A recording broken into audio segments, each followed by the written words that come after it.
Welcome to the Gavel. I am Terry Ikumi. Expectedly, issues of security were raised in the National Assembly following the killing of 43 farmers by Boko Haram terrorists. The Senate is asking President Muhammadu Buhari to, as a matter of urgency, initiate a transitionary process of phasing out the current overstayed security chiefs and replacing them with new ones with new ideas and solutions. The House of Representatives, on the other hand, passed a resolution to invite the President to brief the House on the true state of security in the country and plans in place to tackle the menace. That's contained in our first report. Last weekend's shocking and extremely brutal killing of more than 40 farmers in Zabamari, Borno State is triggering this latest appeal to President Buhari to sack the heads of security organizations in the country. Urge the President of the Federal Republic of Nigeria to immediately initiate a transitionary process of phasing out the current overstayed security chiefs and replacing them with new ones with new ideas and solutions. Federal lawmakers have repeatedly asked President Buhari to sack the service chiefs, but he has refused to budge, choosing to allow them continue heading the agencies more than 5 years after they were appointed. This is the right time. Senators are acutely dissatisfied with President Buhari's handling of terrorism in the northeast, which has claimed thousands of lives, displaced millions, and they say he has failed in protecting Nigerians. The Senate shall further observe that whatever it is that the security chiefs are doing presently is not working, or at least not enough. And if the President insists that the security chiefs are doing their work well, then the logical implication of such assumption is that the President, as the constitutional commander-in-chief of the country, has failed in his most rudimentary assignment of securing this nation. I hope this is not the case, and I fervently believe that this is not the case. I believe that the President has the best interest of the nation at heart, and he is committed to securing the territorial integrity of this country. The Senate should further observe that we have watched verifiable footages of Nigerian soldiers struggling to quench thirst or feed themselves while trying hard to contain deadly advances of the insurgents. A case study in this is the lamentation on record last year of the former commandant of Operation Lapia Dole, General Olusegun Adeni, that his men lacked the basic weapons and equipment to successfully fight Boko Haram. Protecting the lives and property of citizens is the primary obligation of government, and any government that cannot discharge this basic obligation loses any iota of legitimacy. I can tell you authoritatively that up to now, people in the war front are sharing ammunition. Up to now, Mr. President, you went through Zabarmari, and I'm sure you have stopped at a checkpoint. You have seen our soldiers. If it is not that you are told that these are soldiers, you will not be able to, differentiate between them and Boko Haram, because they are not well kitted. Some of them have they don't have bulletproof vest. Some of them have no helmet. And let me tell you the truth about it. I've gone round to various formations with my colleagues here. I may be wrong, but I have not seen a Nigerian army or soldier holding a brand new AK-47. Brand new, no.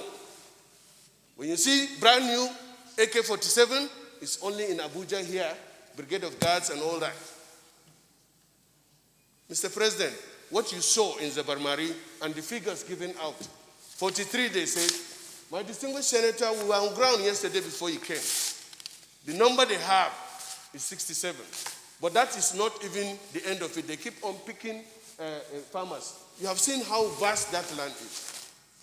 I'm saying this, my distinguished colleagues, because even if this is what we would do this year to bring peace to Nigeria, I think it's worth it, because that's the purpose of government.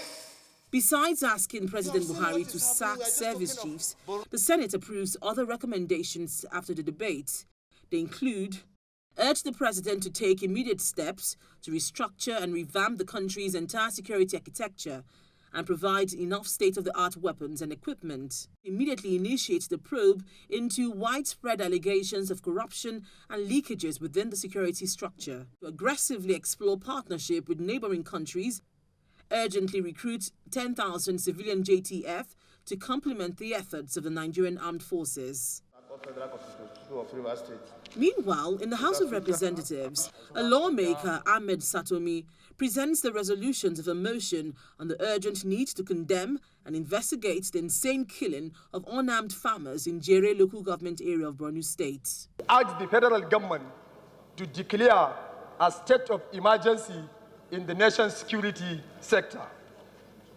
Condemn the killing of unarmed civilian and farmers of Zabarmari village of Jere Federal Constituency in Borno State by suspected Boko Haram insurgency. The Lihi law.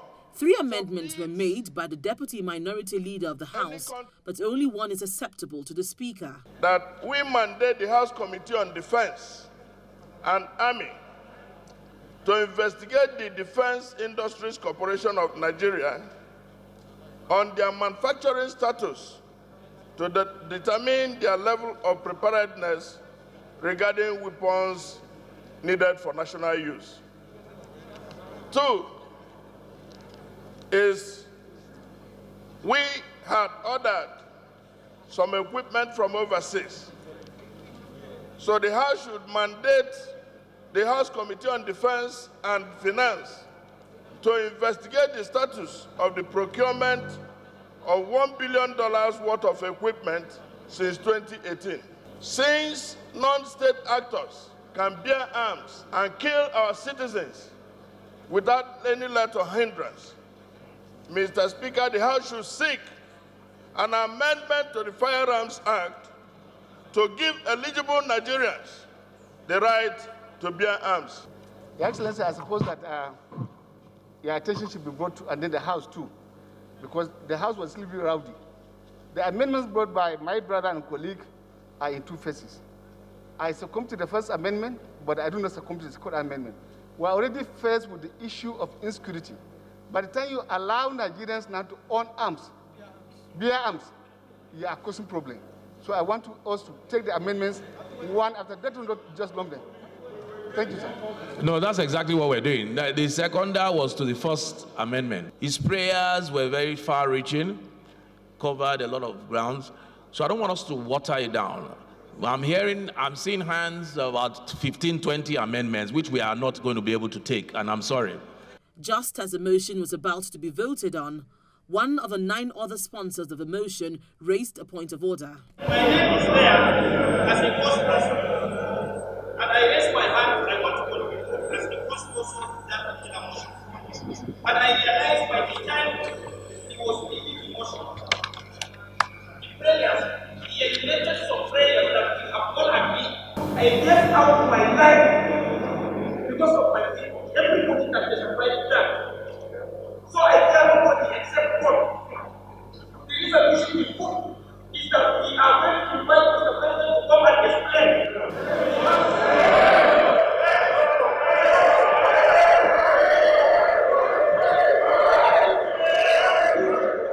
Well, this is an appeal from the chair.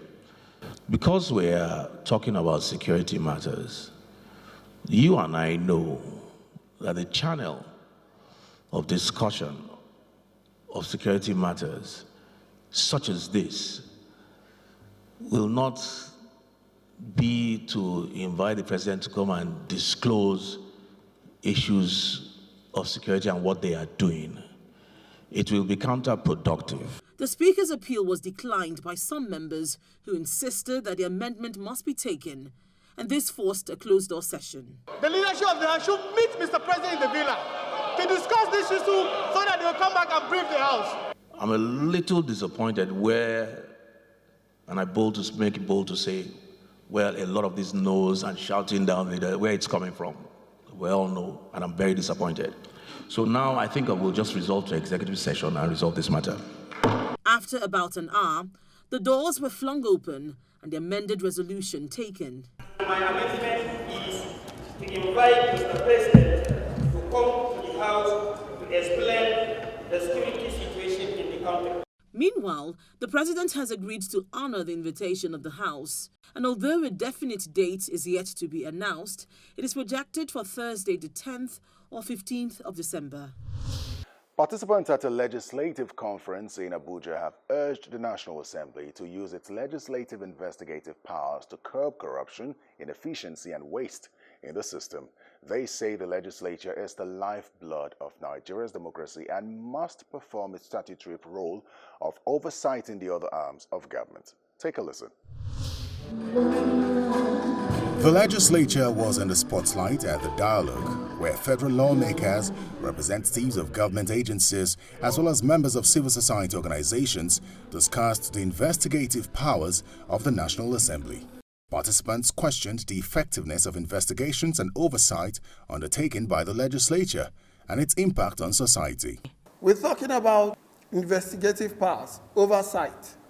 Can we conveniently say we can score the legislature 50%, a pass mark of what it has achieved in the course of our democracy for 2 decades now?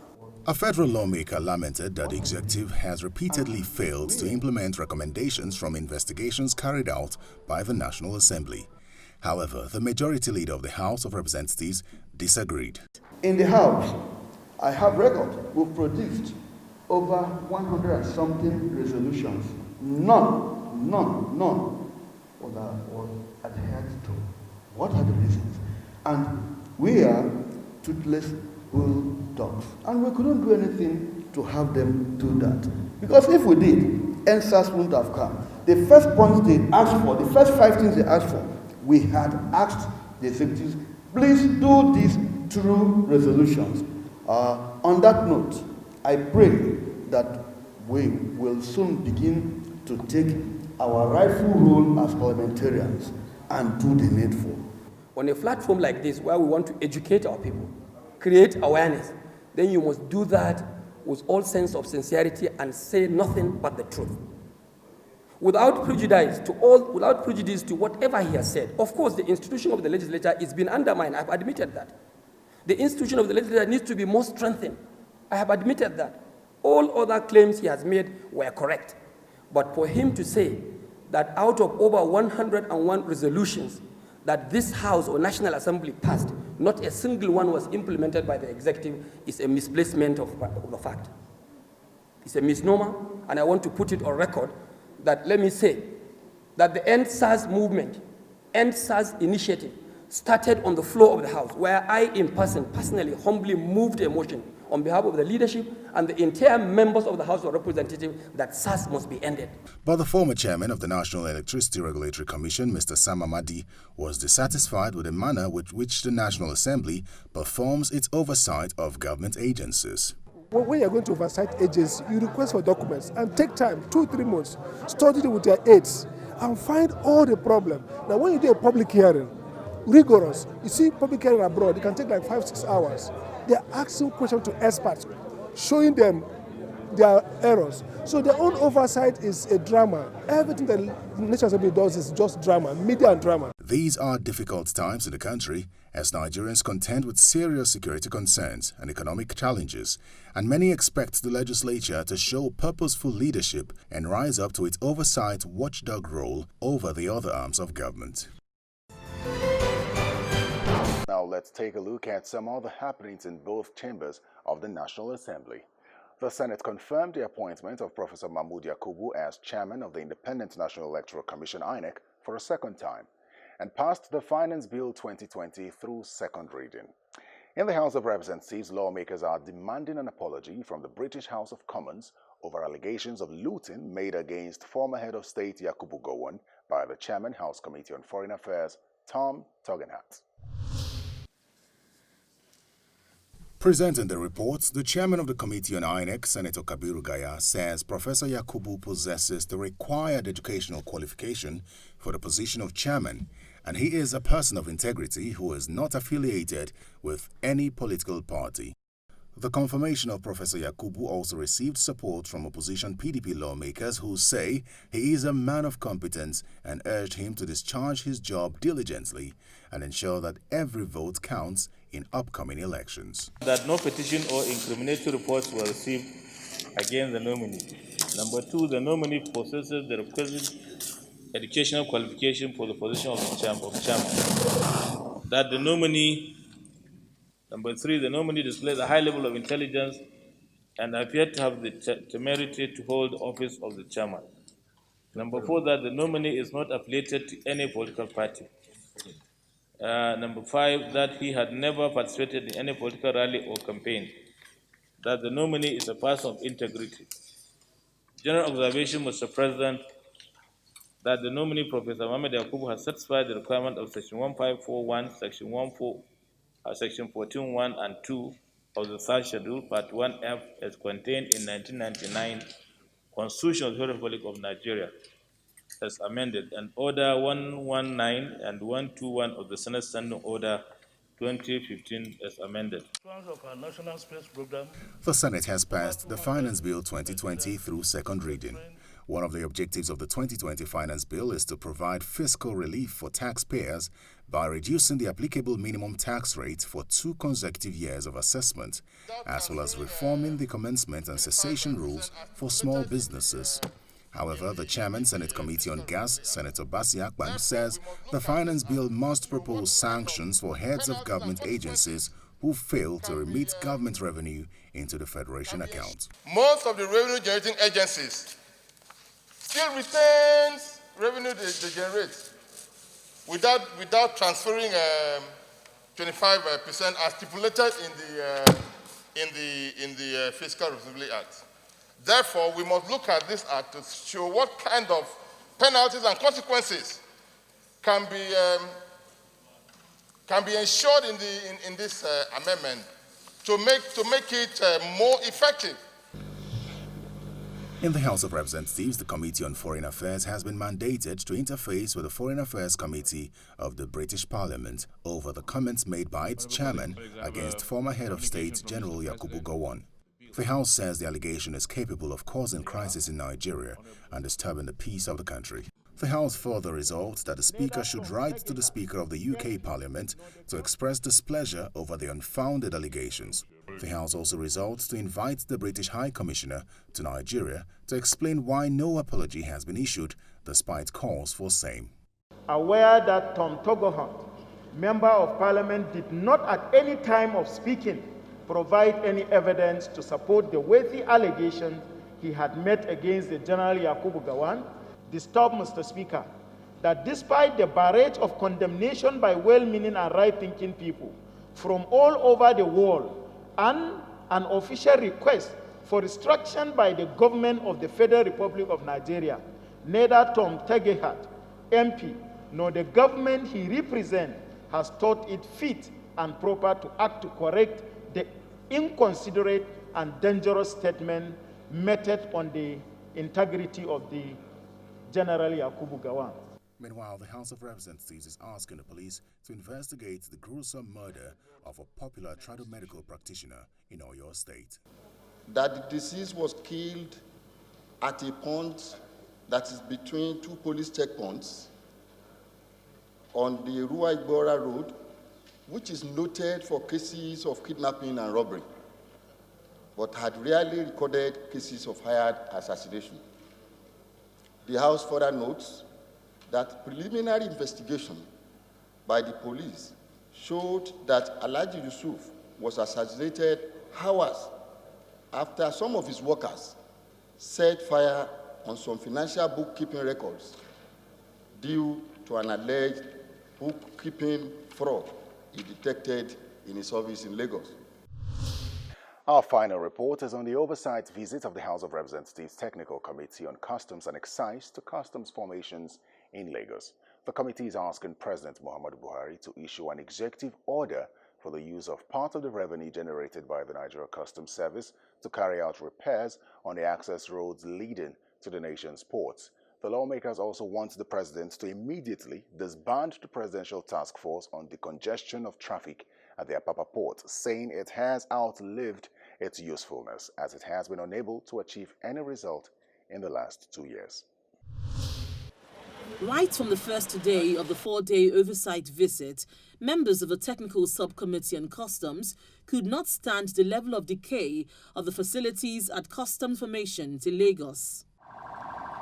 The first stop was the Apapa Area Command, where the committee was informed that 3 multi-million-dollar high-caliber mobile scanning machines belonging to the Nigeria Customs Service are currently rotting away. To be honest, I don't know the cost, but I know it's really very expensive.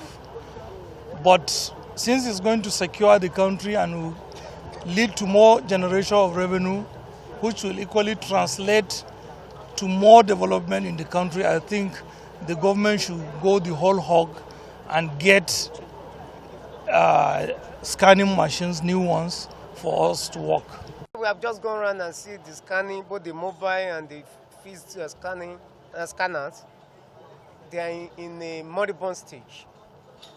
Nothing is happening, and from what we heard, there are 3 levels that when those people that brought the idea came, they trained them for only 1. 2 of the levels, up to now, they don't understand. We went through their gates. Up to now, they're still using analog system. At the Tinkan Island Command, the controller told lawmakers that some of the challenges facing the command include poor access roads, causing traffic gridlock, even within the port, which he said has made movement of cargoes difficult. They have seen how we come to the office, how we close the traffic, how the nature of the road, the issue of infrastructure, logistics, and what have you. So it's a complete assessment. At the end of the day, they have seen our achievements, and then they know the gap, and then I'm sure they will do the appropriate action. Following visits to the PTML Command, Kirikiri Lighter Terminal, and the Western Marine Command, lawmakers questioned the effectiveness of the Presidential Task Force on the decongestion of traffic at the Apapa port. There is no essence of keeping them. Their aim of being on the ground is defeated already. They are not performing. To me, they should disband them. I think the major challenge we're having is this issue of access road to the port, because it's telling on officers' health. That's one of the things. Secondly, at times it takes maybe 3, 4, 5 days for goods that have been cleared from customs and released from the shipping company and terminal operator to get out of the port area. The committee also wants President Buhari to issue an executive order for the use of part of the revenue generated by customs to carry out repairs on the access roads leading to the nation's ports to enhance revenue generation of the service. The average revenue per day from the area command of Apapa is sometimes 2 billion, 4 billion per day. Then the same thing here in Tinkan. Why can't we advise the executives as, okay, why don't we take lump sum of 3 months revenue that comes out from this port, use it for this road, within 3 months everything will be over. Then that one will help them to be able to generate more revenue. Lawmakers say the recommendation is from engagements with stakeholders who had complained bitterly about sharp practices by members of a task force whom they claimed have resorted to extorting money from them before they can access the port with their trucks. Well, that's it on the Gavel. Thanks for your time. I am Terry Ikumi. Remember, you can send feedback to the Gavel at channelstv.com. Goodbye.